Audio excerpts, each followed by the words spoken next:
It happened on a quiet Thursday morning. My daughter had come to visit, smiling wide, talking about her upcoming vacation to Miami. She looked so happy that I didn't even notice her eyes drifting toward my old wooden jewelry box sitting on the dresser. The same box my mother left me when she passed away. To anyone else, it looked ordinary. To me, it was the heart of my home. 2 days later, I got a call that nearly stopped my heart. "Ma'am," a man's voice said, low and shaky, "do you know what your daughter just sold?" For a second, I couldn't even breathe. My daughter had sold my worthless jewelry, or so she thought. But what that pawn shop owner said next changed everything. Before we start, let us know in the comments where you're watching from. And don't forget to like, share, and subscribe for more powerful stories. My name is Evelyn Carter, and I'm 68 years old. I've lived in the same small town all my life, the kind where neighbors still wave when they pass your porch, and gossip travels faster than the mailman. After my husband died 10 years ago, I learned to live quietly. I kept myself busy baking pies for the church, reading mystery novels, and tending to the roses he planted before he got sick. I never had much money, but I never complained. My joy came from small things. A warm cup of coffee at sunrise, the laughter of my grandchildren on video calls, and the feeling of my late mother's jewelry box beneath my hands. Every piece inside it carried a story. A small brooch she wore at her wedding, a silver locket she gave me when I turned 16, and one strange gold pendant, engraved with a faint symbol I never truly understood. The one my husband once told me to keep safe, no matter what. To my daughter, Lisa, those pieces were just old junk. She often teased me, saying I was living in the past. She was everything I wasn't. Confident, modern, ambitious. She had a good job, nice clothes, and dreams of traveling the world. I was proud of her, even when she spoke to me like a stranger. I used to tell myself, she's young. Life will soften her heart one day. That morning, when she arrived, she kissed my cheek and said, "Mom, you really should sell some of that old stuff. You could buy something new, or maybe even come with me to Miami." I laughed it off, telling her those things weren't worth much. "They're just memories," I said, and she rolled her eyes like she always did. When she left that afternoon, the house felt unusually quiet. The jewelry box was still there, or at least I thought it was. I didn't notice one piece missing, or the small key left slightly turned in the lock. For the next few days, I went on with life as usual. I fed the birds, watered my plants, and watched the evening news. But every time I passed my bedroom, something tugged at me. A small, uneasy feeling, like a whisper I couldn't quite hear. Then came the call. The pawnshop owner's voice trembled through the receiver. "Ma'am, your daughter brought in some jewelry this morning. I recognized one of the pieces. It has a federal serial marking. I think you should come down here immediately." My knees weakened. "There must be a mistake," I whispered. "Those are family things, nothing valuable." He hesitated. "With respect, ma'am, the FBI has been looking for something with that same emblem for years." The world spun around me. My hands shook as I gripped the phone. I wanted to believe it was just a misunderstanding, that my daughter hadn't really done it. But deep down, I already knew. She had. That was the day everything I believed about love, trust, and family began to unravel. And that's where my story truly begins. Before everything changed, my life was simple. The kind of simple most people rush past and later wish they had slowed down to appreciate. Every morning, I woke up before sunrise, just as the first streaks of light crept through my lace curtains. The air always smelled faintly of lavender from the garden outside. I'd make a small pot of coffee, 2 slices of toast, and sit by the window with my old radio playing soft jazz from the 70s. Sometimes I'd close my eyes and picture my late husband, William, sitting across from me, the way he used to, reading the paper with his glasses sliding down his nose. Those mornings were my peace, my little ritual of remembering. After breakfast, I'd step outside to water my roses, the ones William planted the summer before he passed. He said roses are proof that beauty can survive thorns. I never really understood that until much later. I didn't have much family around. My daughter, Lisa, lived in the city, too busy with her job to visit often, but she called once a week, sometimes rushed, sometimes distracted, yet still calling. I always told her I was proud, that I prayed for her, that I missed her. I didn't want her to feel guilty for having a bigger life than mine. That's what mothers do. We give, even when it hurts a little. Sometimes I'd go to the local market to sell homemade jams or help at the church food drive. People there knew me by name. They'd wave and say, "Morning, Miss Evelyn. Still keeping those roses alive?" And I'd laugh, answering, trying my best before they outlive me. Life wasn't glamorous, but it was good. My home was filled with laughter. From the radio, from children playing in nearby yards, from memories echoing through every wall. And in that peace, there was always one constant, my jewelry box. It sat on the dresser in my bedroom, a small carved wooden box with fading gold hinges. Inside were pieces of my past, a silver bracelet with a dent from when I dropped it on my wedding day, a pair of earrings my mother wore every Sunday, and that mysterious pendant with the strange symbol. I never understood why.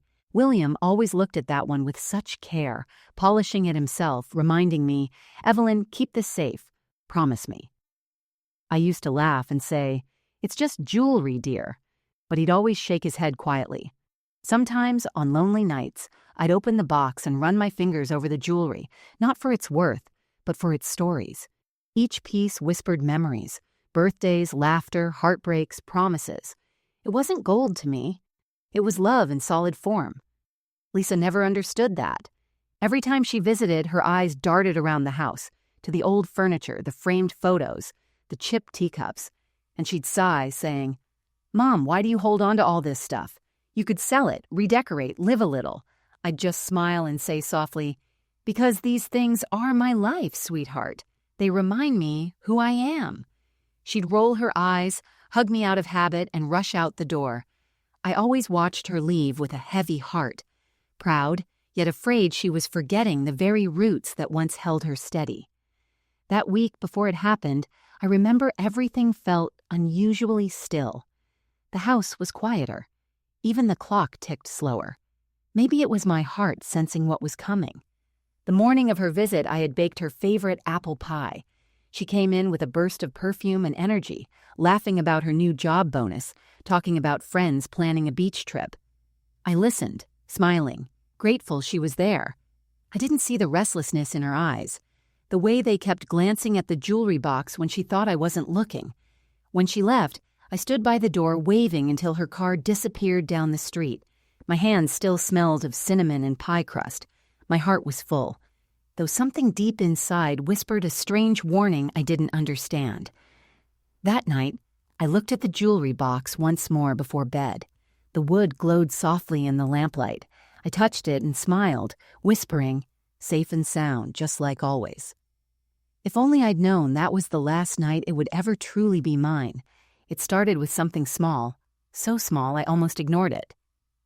3 days after Lisa's visit, I was dusting the living room shelves when I noticed the faintest noise from my bedroom, a soft click, like a drawer closing.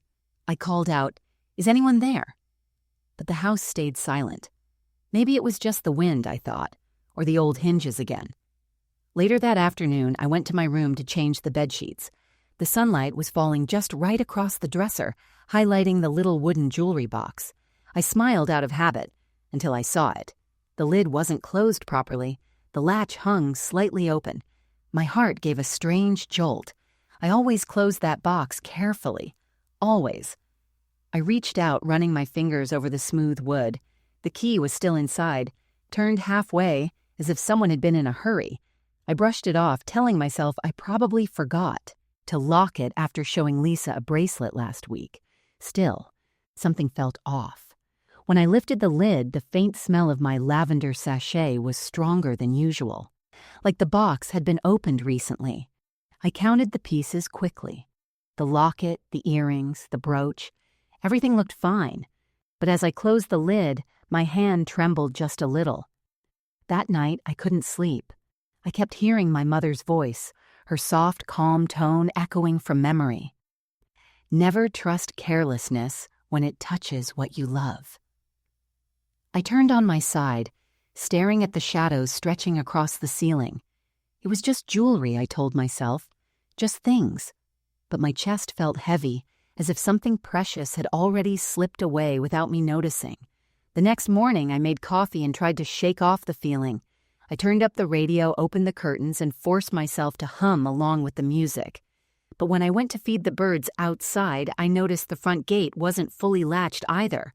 It was silly, but suddenly everything around me felt unfamiliar, like my own home was keeping secrets. I told myself I was overthinking. I even laughed about it when my neighbor, Mrs. Porter, stopped by to return my casserole dish. "You look tired, Evelyn," she said kindly. I smiled, hiding the unease in my voice. Just couldn't sleep last night. Old age catching up. That evening, I sat at the kitchen table, sorting bills. My phone buzzed, a text from Lisa. "Hey, Mom, love you, hope you're okay. I might come by next weekend if I can. Don't wait up." I smiled, warmth blooming in my chest. Maybe I was being foolish. Maybe my nerves were just playing tricks on me. To calm myself, I opened the jewelry box again before bed. A silly habit, like checking on an old friend. Everything looked exactly the same. I even chuckled softly, shaking my head. "See, Evelyn," I whispered, "you're turning paranoid." Still, I placed the box inside my wardrobe this time, behind a stack of folded sweaters, just in case. That night, I dreamed of my mother. She stood in her old floral dress, holding the same jewelry box in her hands. Her face was gentle, but her eyes were sharp. Warning. She whispered something I couldn't quite make out. When I woke up, my heart was pounding. The first light of morning crept through the curtains. The air felt heavier somehow. I walked to the wardrobe and opened the door. The box was still there, untouched. Relief washed over me. And yet, beneath it, something else stirred. A quiet, invisible dread. I didn't know it yet, but that tiny feeling, that flicker of doubt, was the first crack in everything I believed about my daughter. Because sometimes betrayal doesn't arrive with noise or anger. It starts quietly, with a half-turned key. A whisper you can't explain and a mother's instinct trying desperately to warn you before it's too late. The next few days, I did everything I could to convince myself I was imagining things. Nothing was missing. Nothing was broken. The jewelry box was still right where I placed it, tucked neatly behind my sweaters. I even opened it twice just to make sure. All the pieces were there, shining softly under the morning light. So why did my heart still feel uneasy? "Evelyn," I told myself, "you're being ridiculous." I laughed out loud to make it sound true. I spent that day cleaning the house, dusting, vacuuming, washing curtains. The kind of chores that keep the mind too busy to think. I played the radio louder than usual, sang along off-key, even danced a little when no one was looking. I wanted to drown that small, stubborn voice, whispering that something was wrong. When I passed by the mirror, I stopped for a second. My reflection looked tired, eyes softer, shoulders lower. I smiled at myself and said, "You're just getting old, that's all. Old people forget things. Maybe you left the box open, maybe you didn't." I wanted to believe it. I needed to believe it. Later that afternoon, I called Lisa, just to hear her voice. She picked up after a few rings. "Hey, Mom, everything okay?" she asked, cheerful as ever. "Oh, I'm fine, sweetheart. Just wanted to check on you. How's work?" "Busy, as always," she sighed. "Trying to get this bonus finalized. I might take that Miami trip after all." I smiled into the receiver, though something tightened inside me. "That sounds wonderful, dear. You deserve it." She laughed lightly. "You should come with me sometime, Mom. We'll get you out of that quiet house for a change." Her words warmed me, and for a moment, I forgot every worry. "Maybe one day," I said softly. "Maybe when I stop being so boring." boring," she teased. "You're the sweetest person alive." We both laughed, and for a few minutes it felt like the old days. Before distance, before pride, before secrets. When I hung up, I sat in silence for a long time. My hands were shaking, but I told myself it was just the coffee. I replayed her voice in my head. Confident, carefree, certain she was doing nothing wrong. How could I even think she would take something from me? My daughter, my only child. I felt ashamed for doubting her. So that evening, I moved the jewelry box back to the dresser, just where it belonged. The next morning, I made her favorite pie, apple with extra cinnamon, and planned to surprise her the next time she visited. Maybe I'd been too protective, too sentimental about that old box. Maybe she was right. Maybe I held on to the past too tightly. I even opened the box again, took out the golden pendant, and smiled at it. "You've caused enough worry," I whispered, setting it gently back inside. Then I closed the lid, locked it properly, and placed the key in its usual drawer. For the rest of that week, I tried to live like nothing happened. I joined the ladies at church, laughed at Mrs. Porter's stories about her grandkids, and spent evenings watching game shows on TV. Each day that passed without trouble felt like proof that I'd been wrong, that the world was still safe and kind. But sometimes, peace is just the space before the storm arrives. That Friday night, as rain tapped softly against the window, I found myself staring at the jewelry box again. My reflection shimmered faintly in its polished surface. I whispered, "See, it's all fine now." Still, a single thought slipped through the cracks of my comfort, quiet and sharp like a needle. If everything is fine, why do you keep checking? I brushed the thought away and turned off the lamp. The room fell into darkness, the jewelry box glowing faintly in the moonlight. I closed my eyes and promised myself this would be the last night I'd ever worry about it again. I didn't know that by the next morning, my world would no longer give me that choice. The morning it happened was quiet, almost too quiet. Rain clouds hung low over the neighborhood, and the air smelled like wet earth. I remember sitting at the kitchen table with my coffee, flipping through the newspaper when the phone rang. It was an unfamiliar number. I hesitated before answering. "Hello?" A man's voice came through, polite but uneasy. "Good morning, ma'am. I'm sorry to bother you. This is Mr. Harris from Harris & Sons, Pawn and Jewelry on Main Street. I believe your daughter was here earlier this week." I frowned, confused. "Lisa, are you sure? She lives in the city."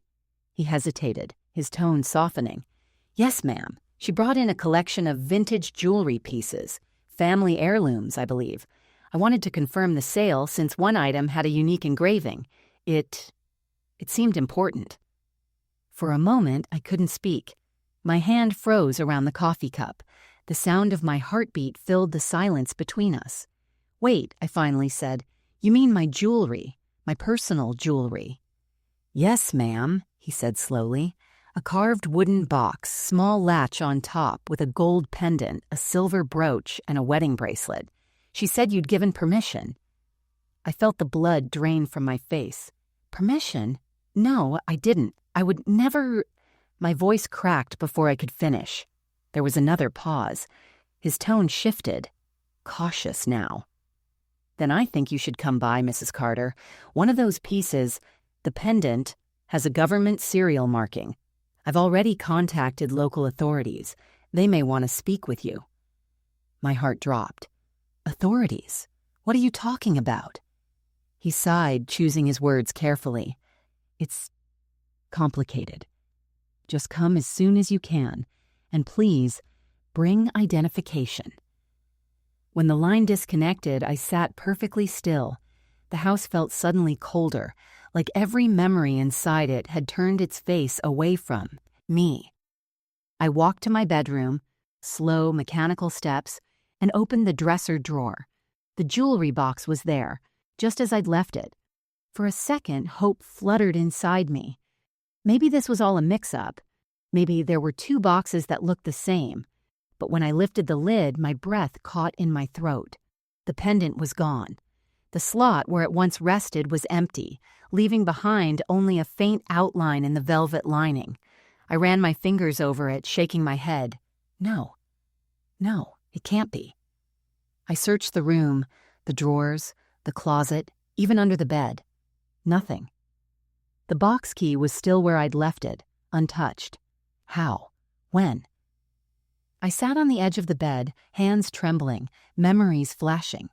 Lisa laughing beside that same box, joking that she'd sell it one day for something fun. Her words, meant as a tease, now cut like glass. My phone buzzed again. A text from her. "Hey, Mom, just landed. Finally taking a few days for myself. Don't worry about me, okay?" I stared at the screen, my hands shaking. Just landed. My voice came out barely a whisper.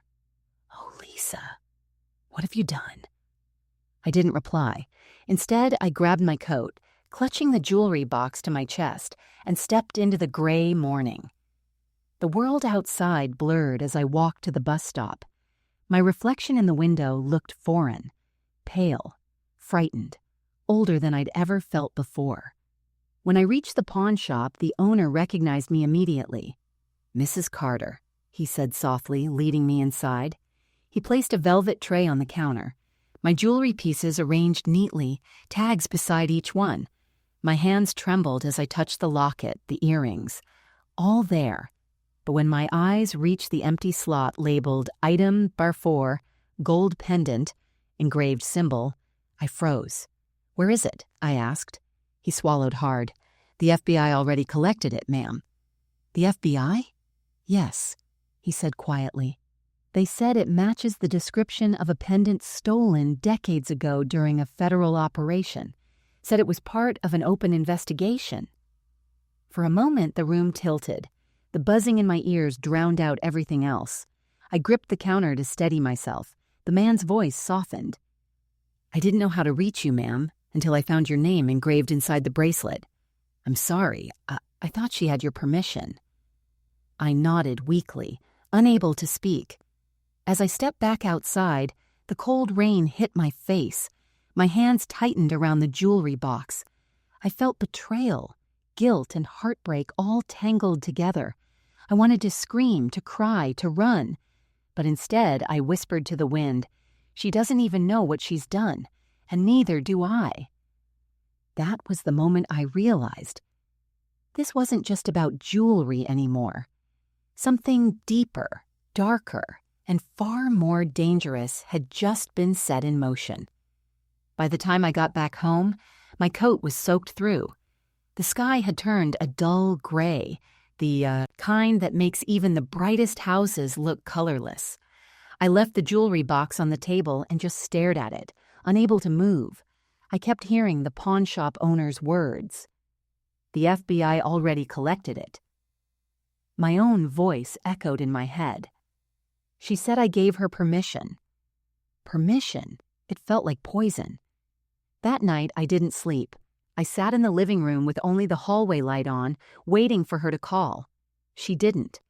Instead, photos began popping up on her social media.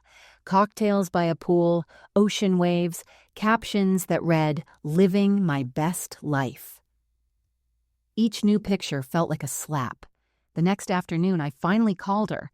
She answered on the third ring, cheerful as always.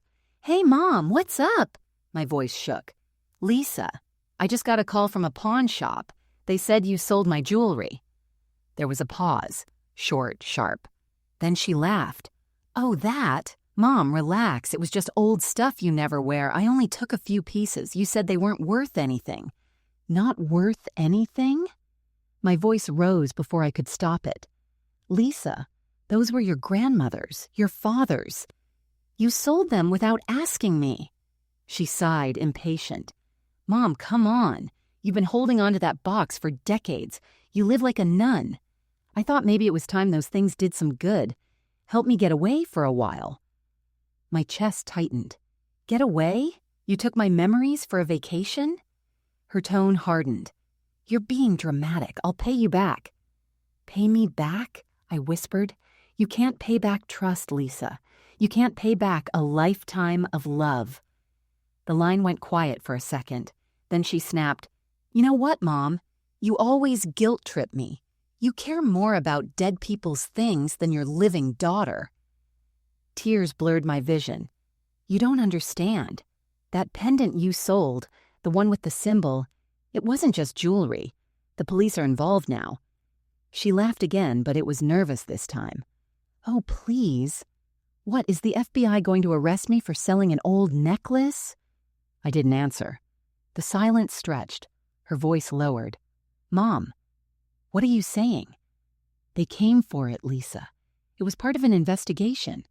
Something your father was protecting years ago." The tone of her breathing changed. A quick inhale, then nothing. "You're lying," she whispered. "I wish I was," I said softly. "You sold something that didn't belong to you, and now they're looking for answers." "Mom, stop. You're scaring me." I closed my eyes, trying to keep my voice steady. "I told you to never touch that box." There was a long pause, then the faint sound of her crying. "I didn't know, Mom. I swear I didn't know." "I know you didn't," I said, my voice breaking. "But sometimes ignorance doesn't protect us from consequence." She hung up. For hours I sat in silence, hands gripping the edge of the table, staring at the empty slot inside the jewelry box. Outside, thunder rolled through the sky. Every sound felt like it belonged to a punishment neither of us deserved, but both of us caused. Around midnight, she finally texted me. "I'm sorry, Mom. I'll fix it. Please don't be angry." I didn't answer. There was nothing to say.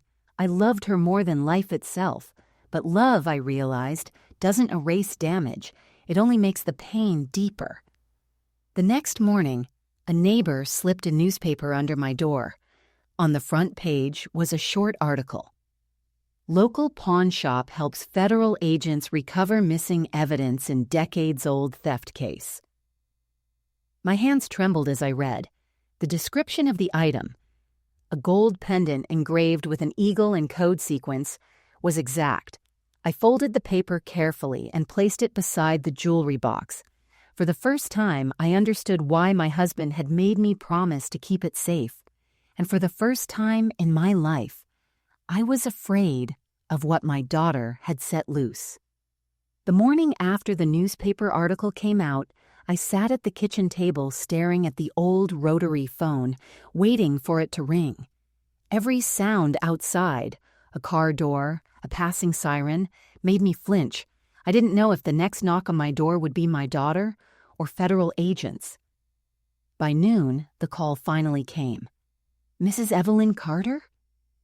The voice on the other end was deep, steady, the kind that made you sit up straighter. "This is Agent Thomas from the Federal Bureau of Investigation. We'd like to ask you a few questions about an item recently recovered from a pawn shop." My throat went dry. "The pendant," I whispered. "Yes, ma'am. The gold pendant with the engraved insignia.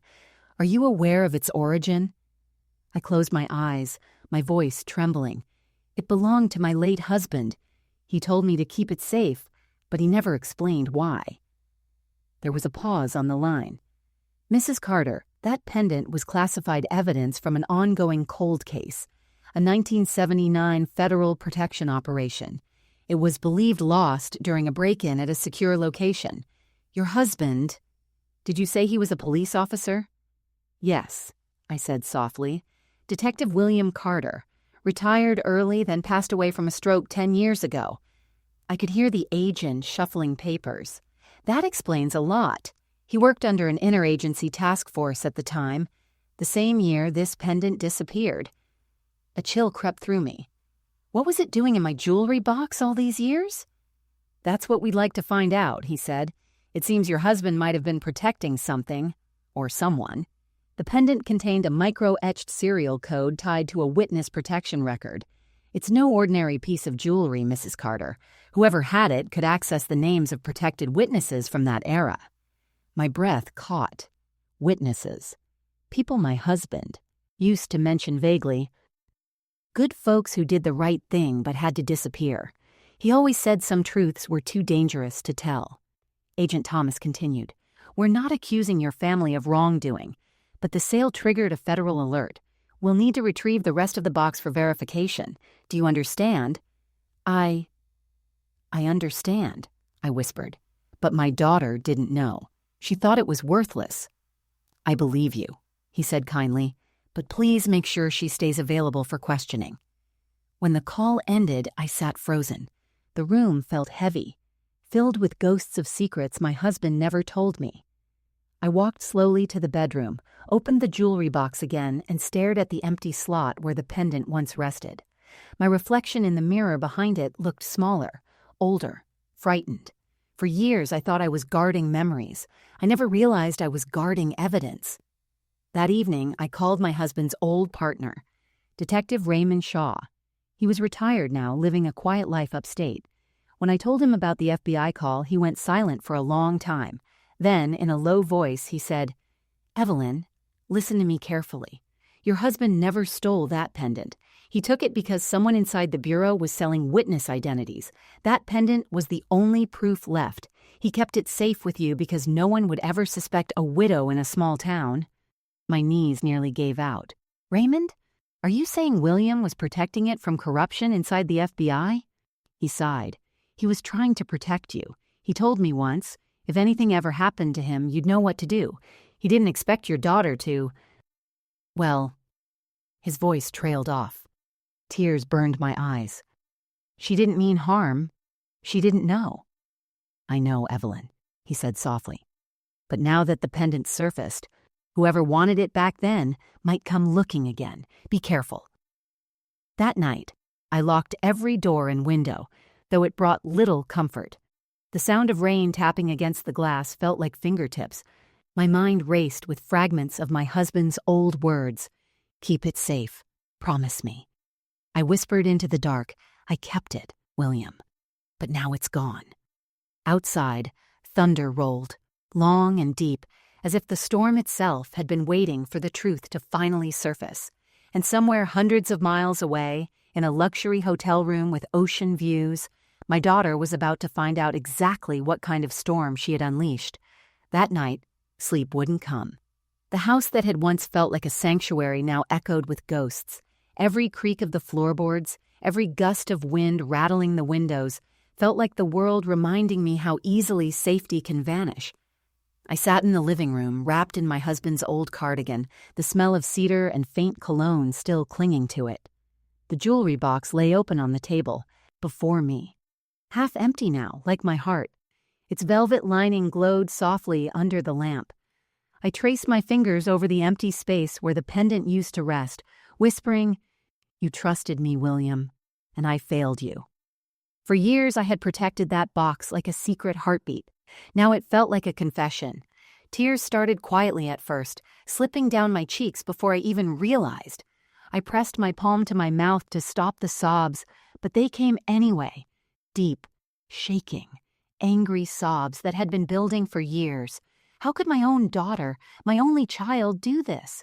How could love and betrayal live in the same person?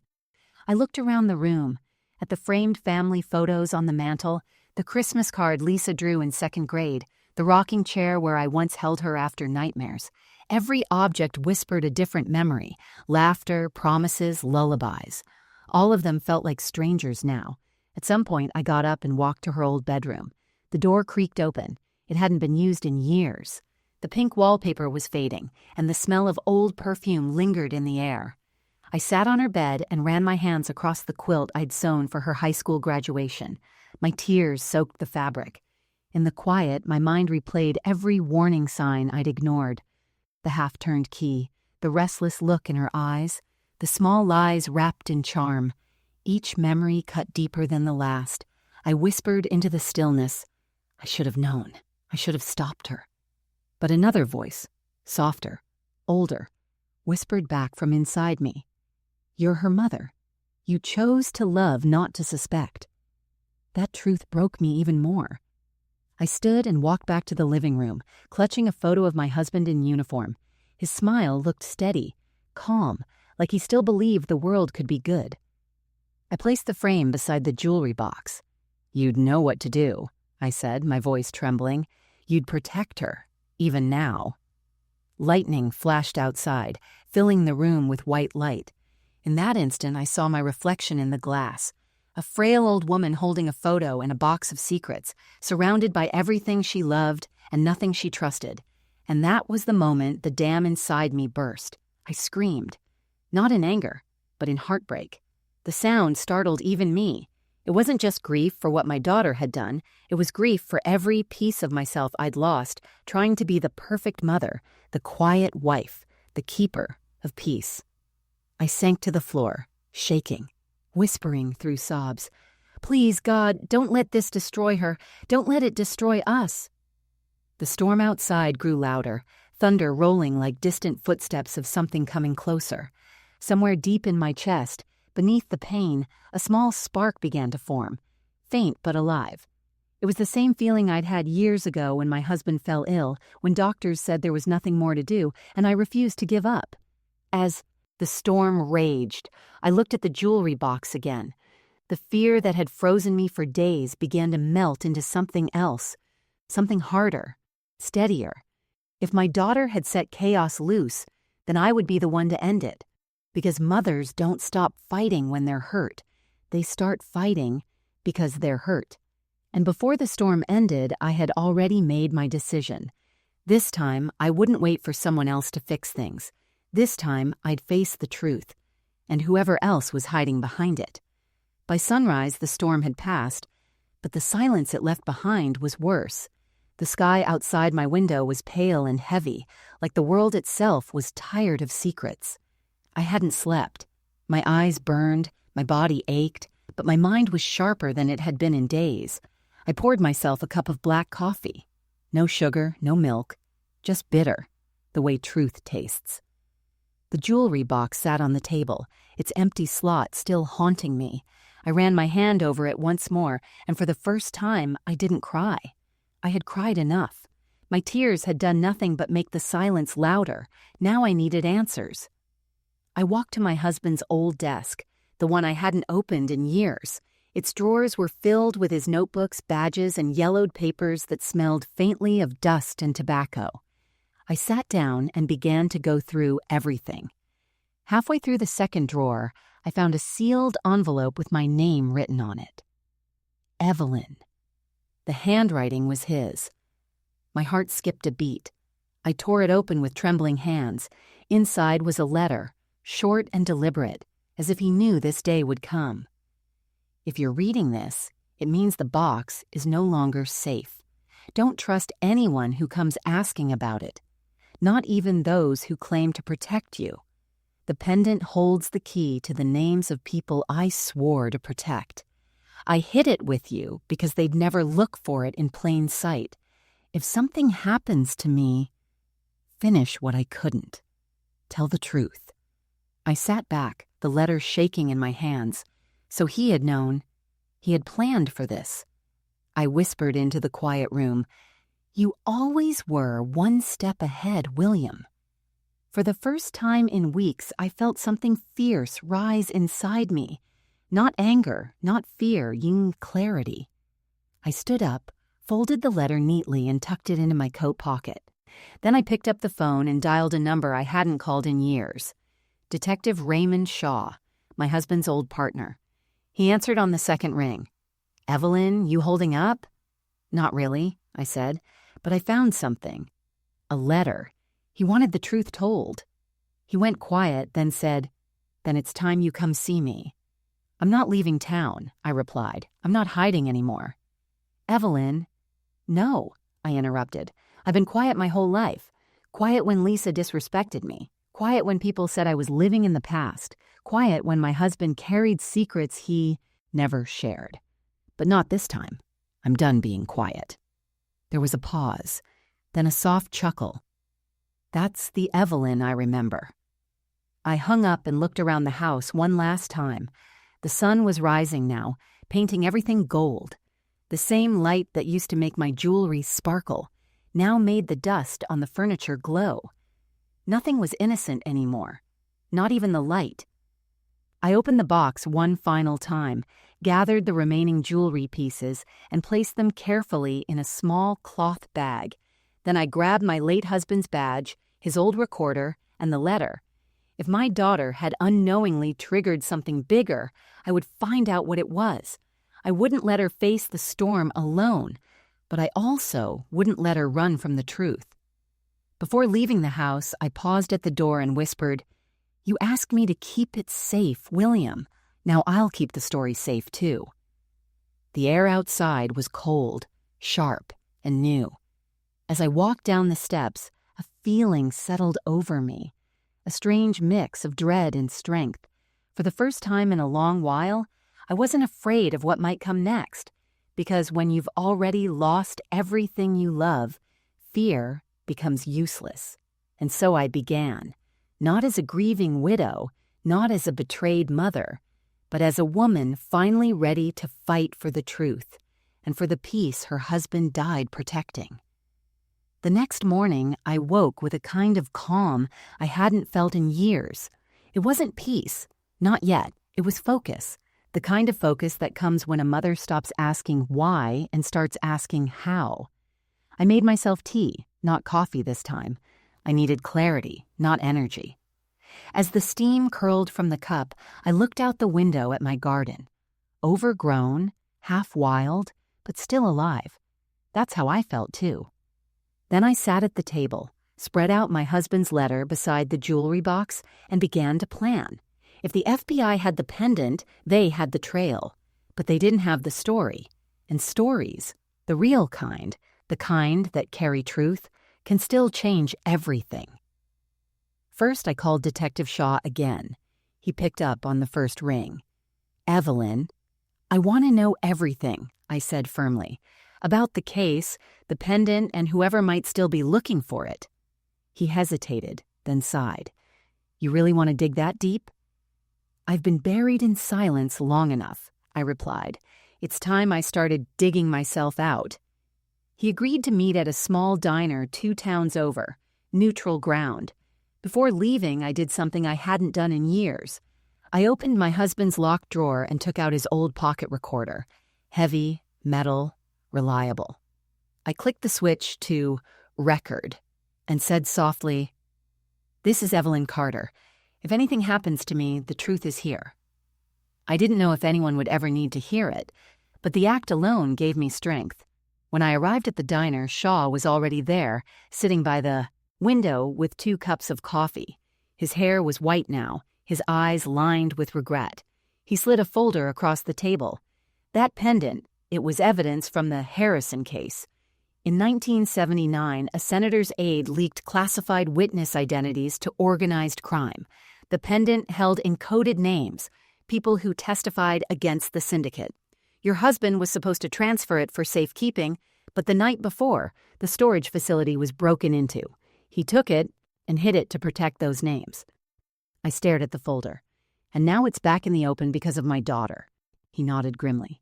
"The Bureau will want to keep this quiet, but someone else might want to silence it entirely."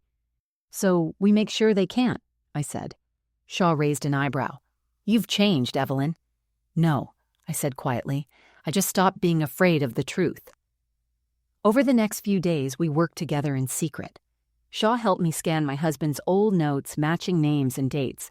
I stored digital copies on a flash drive and hid them in a sealed envelope labeled church donation box. No one would ever look there. Then I called the pawn shop owner, Mr. Harris. "I need your help," I said. "If anyone comes asking about that sale, anyone, call me first. Don't answer questions until I get there." He agreed, voice trembling. "Ma'am, are you in danger?" "I was," I said softly. "Not anymore." Meanwhile, I reached out to Lisa again. I told her to stay in her hotel room, not to talk to anyone claiming to be investigators until I verified them. She tried to joke, to sound casual, but I could hear the fear in her voice. "Mom, is it really that serious?" "Yes," I said quietly, "and you're going to see just how serious it is." That night, I packed a small bag, my husband's letter, the flash drive, and the recorder. I sat on the edge of the bed staring at the photo of us on our wedding day. "You taught me to protect what matters," I whispered. Now I'll protect the truth. For the first time in weeks, I slept soundly, because revenge, the real kind, doesn't always mean hurting someone. Sometimes it means making them see. See the truth, see their actions, see the pain they caused, and the strength they never expected you to have. The next morning, I woke with one final thought. The world had taken my peace, my trust, and my silence.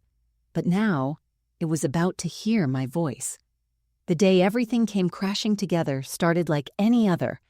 Sunlight creeping across the kitchen tiles, birds chirping outside the window, and the faint hum of a world that had no idea how close it was to breaking open. I was sitting at the table, with the same jewelry box that had started it all, only now it looked smaller, harmless. A box that had destroyed trust, uncovered secrets, and forced me to become someone I never imagined being. The phone buzzed beside me. It was Detective Shaw. His voice was low, urgent. "Evelyn, we've got movement. The Bureau traced your daughter's hotel booking. They're sending agents there within the hour. You should stay home and let them handle it." "Stay home?" I repeated, my grip tightening around the phone. "After everything I've lost? No, Raymond, I'm going." He sighed, but there was no arguing with me now. "Then be careful. This won't be a simple conversation." "I know," I said quietly. "It never is when truth finally knocks." I hung up and went to my bedroom mirror. My reflection startled me. The woman staring back wasn't the gentle widow people pitied at church. She was different now. Her eyes were calm, her posture firm, her face lined not with weakness but with resolve. I tied my hair neatly, put on a dark blue coat, and slipped the recorder and flash drive into my pocket. Before leaving, I picked up my husband's old police badge, not because I needed it, but because it reminded me of who I was standing for. As I drove toward the city, my hands shook on the wheel. The radio played quietly, but I barely heard it. My thoughts were louder. The letter, the pendant, my daughter's voice saying, "It's just old stuff. Old stuff." By the time I reached the hotel, several black SUVs were parked out front. Agents in suits moved briskly, talking into earpieces. People watched from the lobby, whispering. The air buzzed with tension. I stepped inside, my heart pounding. One of the agents blocked my path. "Ma'am, this area is restricted." "I'm Evelyn Carter," I said firmly. "You're here because of my daughter, and I'm not leaving until I speak to her." The agent hesitated, checking his clipboard, then nodded. "Follow me." He led me up to the 12th floor, room 1208. The hallway smelled faintly of disinfectant and ocean air. At the far end, the door was open, and inside I could see Lisa sitting on the edge of the bed, pale and terrified. Two agents stood nearby, one of them holding a folder. When she saw me, her eyes widened. "Mom!" I walked in slowly, keeping my voice calm. "It's all right, Lisa. I'm here." One of the agents turned toward me. "Mrs. Carter, I'm Agent Thomas. We spoke on the phone. We just need to clarify a few things about the pendant." "I'll answer anything," I said, "but I want to hear what you've told my daughter first." He nodded. "We've explained that the pendant contained classified information connected to a corruption case. Selling it was unintentional, but the transaction triggered a federal alert." Lisa buried her face in her hands. "I didn't know, Mom. I swear, I didn't know." I stepped closer, kneeling in front of her. "I believe you, sweetheart. But it's time to understand that good intentions don't erase consequences." She looked up at me, eyes red. "Am I going to jail?" The agent spoke, gently. "Not if you cooperate. We've already confirmed she didn't know what the pendant was, but we still need to trace who bought it and who's been asking questions about it since." My gaze hardened. "Someone's still looking for it?" Agent Thomas nodded. "We believe so. When word got out that it resurfaced, we intercepted several encrypted messages tied to the same network your husband once investigated. Whoever wanted that pendant decades ago still wants it now." The room went quiet. Even the air seemed to hold its breath. Lisa whispered, "So Dad really was involved in something bigger?" I nodded slowly. He was trying to protect people, maybe even us, and now it's our turn to finish what he started. For the first time since this began, I saw something shift in her eyes, guilt fading into understanding. She reached out and held my hand. What do we do now? I looked at Agent Thomas. You said the pendant was collected, then it's in your custody. But if someone's still after it, that means someone in your circle is leaking information. His expression darkened. That's a bold accusation, Mrs. Carter. Maybe, I said evenly, but my husband wrote in his letter that he didn't trust everyone in the Bureau. He said the pendant was safer with me than with any badge. The agent exchanged a glance with his partner, uneasy. May we see that letter? I reached into my coat and handed it over. You can read it, but I made copies. If anything happens to me or my daughter, this story will reach every newsroom in the country. For a long moment, no one spoke. Then Agent Thomas exhaled and nodded slowly.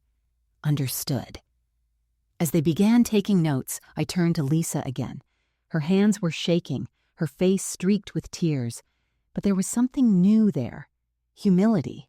The walls she'd built with pride and money were gone. She whispered, I never realized how much you were protecting, Mom. I just thought you couldn't let go. I smiled sadly. Sometimes holding on isn't stubbornness, it's survival. Outside, thunder rumbled again. Faint but familiar. When the agents left, promising updates, Lisa clung to me in silence. For the first time in years, she didn't act like my child. She felt like my child again. As I held her close, I realized the truth wasn't done with us yet. There was still danger, still exposure, still one last storm waiting to break. But this time, I wasn't afraid of it, because I had already learned the hardest lesson. A mother's silence can protect, but her voice, once awakened, can change everything. 3 days later, the truth finally broke the surface. It began quietly, a local news anchor reading off the teleprompter. An ongoing FBI investigation into a 1979 corruption case has taken a shocking turn after a missing evidence item was discovered at a pawn shop in Springfield. Authorities confirm the item was sold by an unidentified relative of a former police detective. The words echoed through my living room. My hands trembled around my teacup. Beside me, Lisa sat motionless on the sofa, her eyes fixed on the screen like someone watching her own life slip away. Then the camera cut to Agent Thomas at a press podium. We'd like to thank Mrs. Evelyn Carter for her cooperation and for safeguarding critical evidence tied to a federal case. Her husband, Detective William Carter, acted to protect civilian lives at great personal risk. Today, his actions are finally recognized. For a moment, I couldn't breathe. The world finally knew. My husband's name, once a whisper in old files, was spoken with honor. Lisa turned to me, tears gathering in her eyes. Mom, they're talking about Dad. He was a hero. I nodded slowly. He was. And so were the people he protected. But the story didn't end there. 2 hours after the broadcast, the FBI called. A press conference was being held in town to close the case formally. They wanted me there to speak. I hesitated at first, but then I looked at my daughter. This wasn't just my moment. It was hers, too, the moment she would face the consequences and the truth in front of the world. That evening, we arrived at the town hall. Reporters, cameras, microphones everywhere. Flashes of light filled the room like tiny explosions. The air smelled of coffee and anticipation. Agent Thomas stood at the front, gesturing for me to come forward.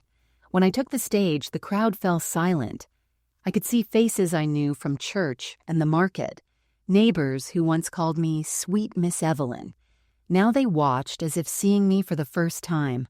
I took a deep breath and began.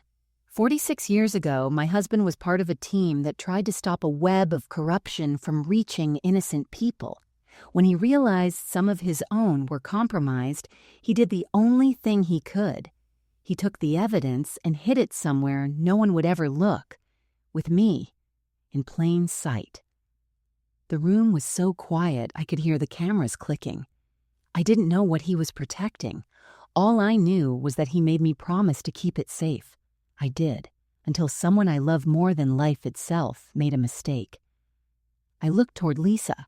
The cameras followed my gaze. She was crying silently, her hands clasped together. My daughter sold what she didn't understand, not out of evil, but out of ignorance, a kind of blindness that comes from thinking some things don't matter because they're old. But they do matter. They always matter. Murmurs rippled through the crowd. If this teaches anything, let it teach us that our past, our stories, our sacrifices are not worthless. They are the proof of who we are. Applause rose slowly, then grew louder until the entire room was standing. Agent Thomas stepped forward and shook my hand. Reporters shouted questions, but I barely heard them. I looked at Lisa again. She was weeping openly now, and for the first time since she was a child, she didn't hide it. After the conference, a man in a gray suit approached me. Someone I didn't recognize. He flashed a badge from Internal Affairs. "Mrs. Carter," he said, lowering his voice, "we found something in the recovered files. Your husband's report was never closed. Someone tampered with it. We're reopening the case to clear his record and identify the official who leaked those witness names." I stared at him, stunned. "All these years?" He nodded. "Thanks to you and that pendant, we can finally finish what he started." When he walked away, my knees nearly gave out. Lisa caught me before I fell. "Mom," she whispered, "you did it. You saved his name." I shook my head. "No, sweetheart, we did it. You taught me that even our mistakes can open doors we didn't know existed." Outside, the sun was setting over the town. Reporters followed us down the steps, their voices a blur, but I was only listening to my daughter. She was speaking through tears. "Mom, I don't deserve forgiveness." I smiled faintly. "Forgiveness isn't deserved, Lisa. It's given. And I'm giving it, because your father would have wanted that." She broke down in my arms, sobbing like a child. The crowd around us faded. Just me and her again, mother and daughter, finally on the same side of the truth. A few minutes later, as we sat in the car, my phone buzzed with one more message from Detective Shaw, a single line. "He'd be proud of you, Evie." I smiled through tears, watching the sunlight catch on the window glass. For the first time in years, the light didn't hurt my eyes. It felt warm, honest, new. The next day, news channels everywhere ran the story. Forgotten detective's widow brings decades-old FBI corruption to light. And in every broadcast, they played one clip from my speech. The moment I said, "Sometimes the truth doesn't shine on its own. Sometimes someone has to polish it with their tears." People from across the country sent letters, messages, flowers, but none of it mattered as much as the quiet moment the next evening when Lisa and I stood in the garden together, watering the roses her father planted. The air was cool and still. She reached for my hand and said, "I get it now. You weren't holding on to the past. You were holding on to love." I looked at her, smiling through the glow of dusk. And sometimes, love is the only thing worth protecting. Above us, the sun slipped behind the hills, and for the first time since my husband's death, I felt something I hadn't in years. Peace. Peace not because justice was served, but because truth was finally heard. The days that followed were quieter than I expected. The reporters left. The agents stopped calling. Even the phone, once filled with nervous questions and official voices, went silent. For the first time in weeks, my home belonged only to me again, and yet, it wasn't the same home anymore. The air felt different, lighter somehow, but also older, wiser. Like the walls had absorbed everything that had happened and were now just exhaling. I sat by the window where I used to drink my morning coffee, watching the sunlight spread across the garden. The roses had started to bloom again, small, stubborn bursts of color pushing through the soil. William's roses. He always said they'd bloom no matter how rough the winter. I smiled at that. He had been right about so many things. Lisa came by almost every morning now. Sometimes she brought coffee, sometimes muffins, sometimes just herself. No makeup, no phone in her hand, no rush in her step. She'd sit across from me and help fold laundry or water the plants. No big speeches, no rehearsed apologies, just presence. And in its quiet way, that was enough. One morning, she showed up with an envelope. She placed it on the table between us and said softly, "I've been offered a position at a nonprofit. They help underprivileged kids, mentoring, education, all that." I raised an eyebrow. "That's quite a change from your corporate job." She smiled faintly. "Yeah. I think I've had enough of pretending success means happiness." I looked at her, really looked at her, and realized I hadn't seen this version of my daughter in years. No arrogance, no armor, just honesty. "I'm proud of you," I said quietly. Her eyes filled with tears. "I don't deserve that." "Maybe not yet," I said, reaching across the table, "but you're earning it." She laughed through her tears and whispered, "I'm trying, Mom." That afternoon, we went through old boxes together, photo albums, letters, and all the little things that made up a family's history. We found William's old hat still smelling faintly of rain. Lisa held it for a long time before putting it gently back. "Do you ever get angry at him?" she asked suddenly. "For what?" I said. "For not telling you everything, for leaving you to carry all this alone." I thought for a moment. I used to. But then I realized he wasn't trying to keep secrets. He was trying to protect us from truths that could hurt. Maybe that's what love really is. Not just what we share, but what we shield each other from. She nodded slowly. "Then you did the same thing for me." I smiled. "Yes. And you'll do it for someone one day. That's how love survives. It learns." Outside, the wind shifted, carrying the scent of roses through the open window. The sunlight touched everything gold. For a moment, I felt William there. Not as a ghost, but as warmth, like he was standing right behind me, proud, watching his two girls finally finding their way back to each other. Later that evening, as Lisa was leaving, she turned to me at the door. "Mom," she said softly, "I know I can't undo what I did, but I want to spend the rest of my life proving that I learned from it." I touched her cheek and said, "Then you already have." She hugged me tightly, the kind of hug that lingers, not out of guilt, but gratitude. And when she drove away, the sound of her car faded, not like an ending, but like a promise. That night, I lit a single candle and placed it beside my husband's photograph. The flame flickered gently, casting shadows across the walls, not haunting ones, but peaceful ones. I whispered, "It's done, William. You can rest now." Then I took the jewelry box, still missing one piece, and locked it away in the cabinet. It no longer felt like a burden. It was a symbol now, not of secrecy, but of survival. I sat down by the window again the same way I had every morning before all of this began. The world outside was quiet. Somewhere in the distance, a church bell rang, and for the first time since the day Lisa sold that jewelry, I didn't feel sadness, only gratitude. Gratitude that the truth had found its way home. I thought about everything that had happened, the lies, the fear, the storm, and realized that maybe the real story wasn't about betrayal or hidden evidence.